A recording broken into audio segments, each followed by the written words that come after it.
your connection in Southern Oregon and Northern California. This is News 10 at 6.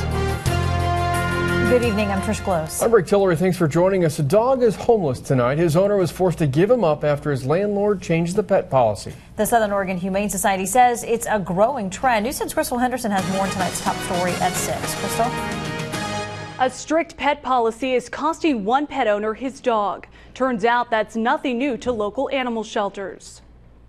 Being a homeless dog is rough. Being a homeless dog more than once just bites. Edgar was a favorite resident here 2 years ago, and he found the perfect family with a senior gentleman.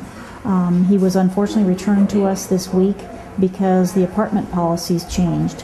When he was first adopted from us, they allowed pets, and there's been a transition in management, and so unfortunately Edgar is homeless again, and the owners have lost a beloved companion. When Edgar was put up for adoption a second time at the Southern Oregon Humane Society, he didn't take it lightly. Edgar actually had a meltdown in his cage for about 3 hours, looking for where did my owner go, where did my family go. The very first night after he was returned, he did scale a 6-foot cyclone fence. He got out of his kennel looking for where his owner had gone. I mean, it just heart-wrenching. Shelter volunteers say more people are being forced to give up their dogs and cats because of strict rental restrictions. Only certain types and sizes of pets are allowed. They say this larger dog wouldn't make the cut at most properties. Some rentals don't allow pets at all. The housing authority says more people are going from owning to renting, and the pets don't always get to make the move. We have a lot more people coming to our office to rent. Of course, you know, we rent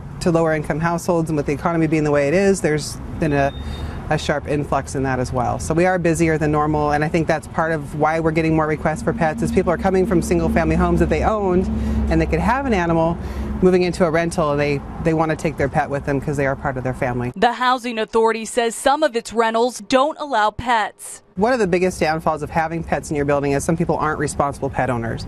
So you have ruined carpet, you have, cat urine can seep through the padding and into the subfloor and cause major problems. So you kind of have to weigh out, is it worth the financial benefit of having the pet and getting more renters, or is it causing so much damage that on this side my income isn't as high? So you have to weigh those up. Now the shelter hopes to find Edgar a new owner that will love him just like the last. Personally, I want him reunited with his owner. I've never ever seen such a connection between an animal and a person, and that would be my hope. But next best case scenario is to get him rehomed and find another senior who's looking for a little guy like Edgar. The Humane Society says Edgar's owner has even come to visit him at the shelter after giving him up. Meanwhile, the housing authority says at one point none of its properties could have pets, but because there's been more demand to have cats and dogs in its rental properties, it has been allowing more pets with a deposit. Covering your news, Krystle Henderson, News 10.